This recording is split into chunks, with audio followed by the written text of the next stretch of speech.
Hi friends, എല്ലാവർക്കും സുഖമല്ലേ? നോമ്പായിട്ട് എല്ലാവർക്കും എന്തുണ്ട് വിശേഷം? നോമ്പൊക്കെ അല്ലേ? അപ്പോൾ ഒരു വ്ലോഗ് പോലെ ഒരു വീഡിയോ ചെയ്യാമെന്ന് വിചാരിച്ചിട്ട് കുറച്ച് വീഡിയോ എടുത്തിട്ടുണ്ടായിരുന്നു. അപ്പോൾ ഇന്നത്തെ അടുക്കളയിൽ കുറച്ച് വിശേഷങ്ങളാണ് വീഡിയോ എടുത്തിട്ടുള്ളത്. അപ്പോൾ നമുക്ക് വീഡിയോയിലോട്ട് പോകാം. നിങ്ങൾ കണ്ടല്ല, ആദ്യമായിട്ട് തന്നെ നല്ല സുന്ദരമായിട്ട് തീ കത്തുന്നത്. അപ്പം അടുപ്പിൽ ആദ്യം തന്നെ തീയൊക്കെ കത്തിച്ച് അരിയൊക്കെ അടുപ്പിലിട്ട്, പിന്നെ ചോറ് മീൻകറിയൊക്കെയാണ് ഉണ്ടാക്കാൻ പോകുന്നത്. അപ്പോൾ അരിയൊക്കെ അടുപ്പിലിട്ട് ഒരു 2 മണി കഴിഞ്ഞിട്ടാണ് അടുക്കളയിലോട്ട് വന്നത്. ഇന്ന് ഫ്രിഡ്ജിൽ 2 അയല ഇരിപ്പുണ്ടായിരുന്നു. അത് വെച്ചൊരു കറി ഉണ്ടാക്കും. അപ്പോൾ അയലക്കറി ഉണ്ടാക്കാം. മീനൊക്കെ കട്ട് ചെയ്ത് വൃത്തിയാക്കി എടുത്തു. അത് നമുക്ക് കറി ഉണ്ടാക്കാമെന്ന് വിചാരിച്ചു. കറിക്കായിട്ട് എടുത്തിട്ടപ്പോഴാണ് കരിവേപ്പിലയില്ല. കറിവേപ്പിലയിൽ 2-3 ഇതളുണ്ടായിരുന്നു, മാത്രമേ ഉണ്ടായിരുന്നുള്ളൂ. അപ്പോൾ അതെടുത്ത് കറിയിലിട്ട് അടുത്ത് നമുക്ക് കുഞ്ഞ് ചാള കിട്ടിയിട്ടുണ്ട്, അത് അവിയൽ വയ്ക്കണം. പിന്നെ നമുക്ക് മുട്ട ബജി ഉണ്ടാക്കണം. ഇതിനൊക്കെ കരിവേപ്പില വേണം. ഫ്രിഡ്ജിലാണെങ്കിൽ കരിവേപ്പിലയില്ല. നമ്മളെ വീട്ടിൽ മുകളിലൊരു കുഞ്ഞ് കരിവേപ്പില തൈ ഉണ്ടിട്ട്, എന്ന് വെച്ചാൽ ചെടിയായിട്ടൊന്നുമല്ല, ഒരു കുഞ്ഞത്. ഇതാ കണ്ടില്ലേ, നമുക്ക് കാണുമ്പോൾ തന്നെ ഒരു കുഞ്ഞത്. അപ്പോൾ ഇതിൽ നിന്ന് ഇത്തിരി മൂത്ത് നിന്ന് 2-3 അല്ലി കരിവേപ്പിലയാക്കി എടുത്തിട്ട്, ബാക്കി അതിലില്ല, കുഞ്ഞ് കരിവേപ്പില തൈയല്ലേ. അപ്പോൾ എന്തായാലും നമുക്ക് ഇന്നത്തെ അത്യാവശ്യത്തിന് അത് മതി. അപ്പോൾ അതെടുത്തിട്ട് താഴോട്ടൊന്ന്, അപ്പം ഇതൊരു രസത്തിനെടുത്ത വീഡിയോ ആണ്, പിന്നെ പോസ്റ്റ് ചെയ്യാമെന്ന് വിചാരിച്ച് ഇങ്ങനെ ഇട്ടതാണ്. അപ്പോഴത്തേക്ക് ആ കരിവേപ്പില എടുത്തിട്ട് വന്നിട്ടാണ് പിന്നെ കറിയിൽ കരിവേപ്പില ഇട്ട്. നല്ല മണമുണ്ട് കേട്ടോ, നല്ല കുഞ്ഞ് കരിവേപ്പില, നല്ല മണമുണ്ട്. അപ്പോഴത്തേക്ക് കറിയിൽ കരിവേപ്പില ഇട്ട്, ഇപ്പോൾ നമ്മൾ അയല ഇവിടെ കറിയായിട്ടുണ്ട്. അയല കുറച്ച് നന്നായിട്ട് വെന്ത് അയല നല്ല പാകത്തിന് കറിയായിട്ടുണ്ട്. അത് കഴിഞ്ഞ് കുഞ്ഞ് ചാള ഇട്ടിട്ടുണ്ടായിരുന്നു. അപ്പോൾ അതിൽ തീരെ കുഞ്ഞായിരുന്നു, തന്നെ മാറ്റി വെച്ച് അവിയൽ വയ്ക്കാമെന്ന് വെച്ച് മാറ്റി വെച്ചിട്ട്, അതിലിത്തിരി സൈസായിട്ടുണ്ടായിരുന്നു ചാളയൊക്കെ എടുത്ത് നമ്മൾ പുരട്ടി പൊരിക്കാമെന്ന് വിചാരിച്ചു.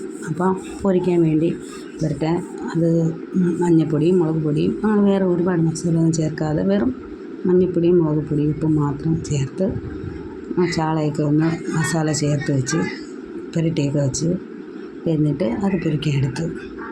ഇത് കുറച്ച് നേരം വെച്ചിട്ട് പിന്നീടാണ് പൊരിക്കുന്നത്. പിന്നെ ഞാൻ വീഡിയോയിലായിട്ട് ഇങ്ങനെ വീഡിയോ കാണിക്കുന്നതിനുള്ളൂ. പുരട്ടി വെച്ച ഉടനെ അല്ല പൊരിക്കുന്നത്. മീനൊക്കെ പൊരിച്ച് മാറ്റി വയ്ക്കാമെന്ന് വിചാരിച്ചു. നോമ്പൊക്കെ ആകുമ്പം നമുക്ക് വൈകുന്നേരത്തിന് മുമ്പ് ഇതെല്ലാം ഒതുക്കി വെച്ച് കഴിഞ്ഞാൽ പിന്നെ നോമ്പ് തുറ സമയവും, പിന്നെ അത് കഴിഞ്ഞ് നമസ്കാര സമയമൊക്കെ ആകുമ്പോഴത്തേക്ക് പിന്നെ നമ്മൾ അടുക്കളയ്ക്ക് കയറുമ്പോൾ സമയം ഒരുപാടാവില്ലേ. അപ്പോൾ ആദ്യം ഉച്ചയ്ക്ക് ശേഷം തന്നെ ഇതെല്ലാം ഒന്ന് ഒതുക്കി വെച്ച് കഴിഞ്ഞാൽ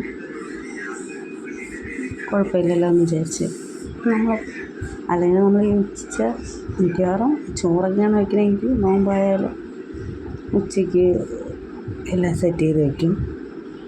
കാപ്പിയാണെങ്കിൽ മാത്രം വൈകുന്നേരം ആക്കത്തുള്ളൂ. ഇന്നെന്തായാലും 2 മണി കഴിഞ്ഞിട്ടാണ് അടുക്കളയിലോട്ട് കയറിയിട്ടുണ്ടായിരുന്നു.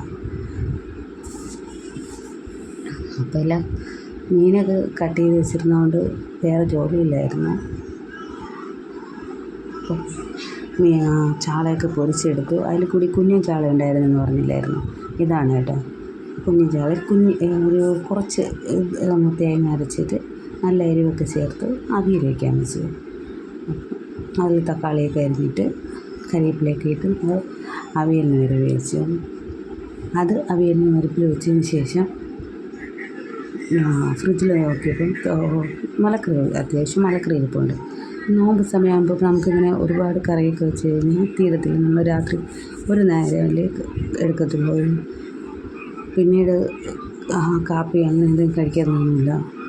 അപ്പോൾ ഇവിടെ എല്ലാം അത്താഴം കഴിക്കുക എന്ന് പറയുമ്പം സുബഹിക്ക് സമയമാകുമ്പം ബിസ്ക്കറ്റ്, കട്ടൻ ചായ, ബിസ്ക്കറ്റ് അല്ലെങ്കിൽ കേക്ക്, ബ്രെഡ് അങ്ങനെ എന്തെങ്കിലും കഴിക്കും. കാപ്പി ചോറ് അങ്ങനെ ആരും കഴിക്കത്തില്ല. അതുകൊണ്ട് തന്നെ കറി നമുക്ക് ഒരു നേരത്തേക്ക് മതി. അപ്പം മലക്കറിയൊക്കെ ഒരുപാട് ഇരുന്നുകൊണ്ട് നോക്കിയിട്ട് എന്തെടുത്താലും പെട്ടെന്ന് തീരത്തില്ല. അപ്പം ബീട്രൂട്ടുണ്ട്, പിന്നെ ബീട്രൂട്ടിനെ ഒന്ന് തോരനാക്കാമെന്ന് വിചാരിച്ചു.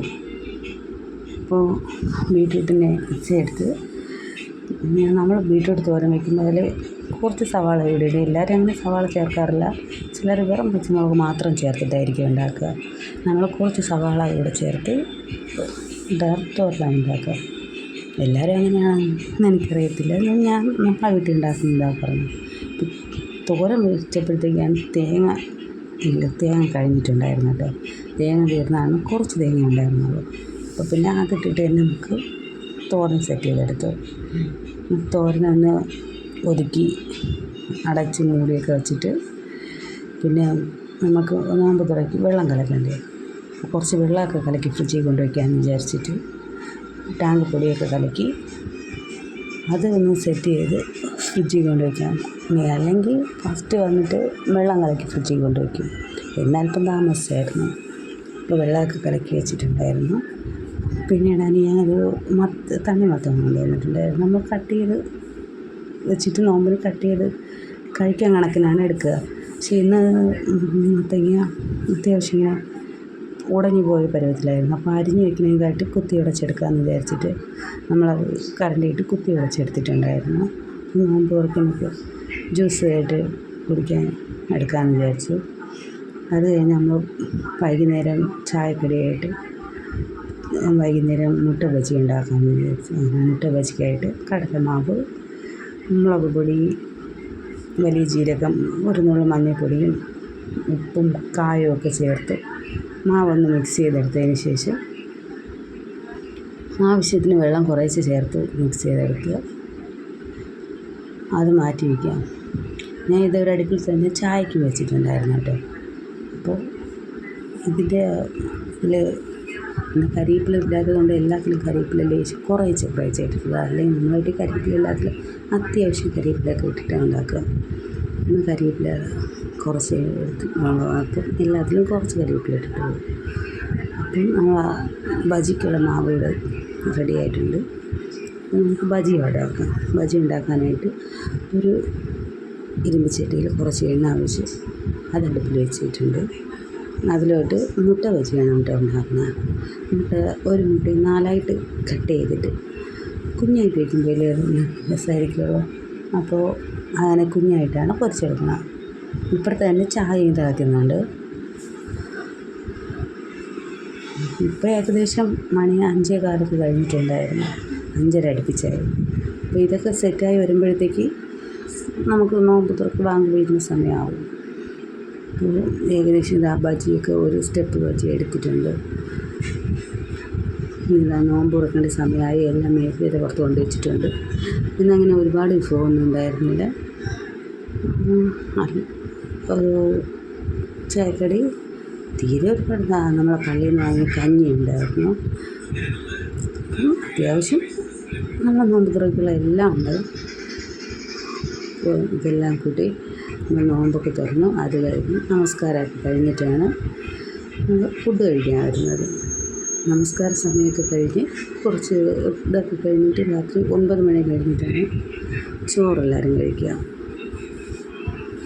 9:30 ആയപ്പോഴത്തേക്ക് ചോറ് കഴിക്കാനായിട്ടുണ്ടായിരുന്നു. അപ്പോൾ എല്ലാവർക്കും ചോറൊക്കെ കൊടുത്ത് പിന്നെ ഞാനും ചോറ് കഴിച്ചു. നമ്മളൊക്കെ ചോറ് കഴിക്കുന്നിടത്ത് ചോറും കുഞ്ഞ് ചാള പൊരിച്ചത്, ചാള അവിയൽ വെച്ചത്, പിന്നെ നമ്മൾ ബീട്രൂട്ട് തോരൻ, പിന്നെ നമ്മൾ അയലക്കറി വെച്ചത്, അയല മീൻ, പിന്നെ മാങ്ങ അച്ചാറുണ്ട് കേട്ടോ. മാങ്ങ അച്ചാറിൻ്റെ വീഡിയോ എടുക്കാൻ വിചാരിച്ചിട്ട് പറ്റിയിട്ടില്ലാത്ത സംഭവമായിരുന്നു. നമ്മളെ വീട്ടിൻ്റെ അടുത്ത് നിന്ന് കുറച്ച് മാങ്ങ തന്നിട്ടുണ്ടായിരുന്നു, നല്ല വെള്ളരി മാങ്ങ.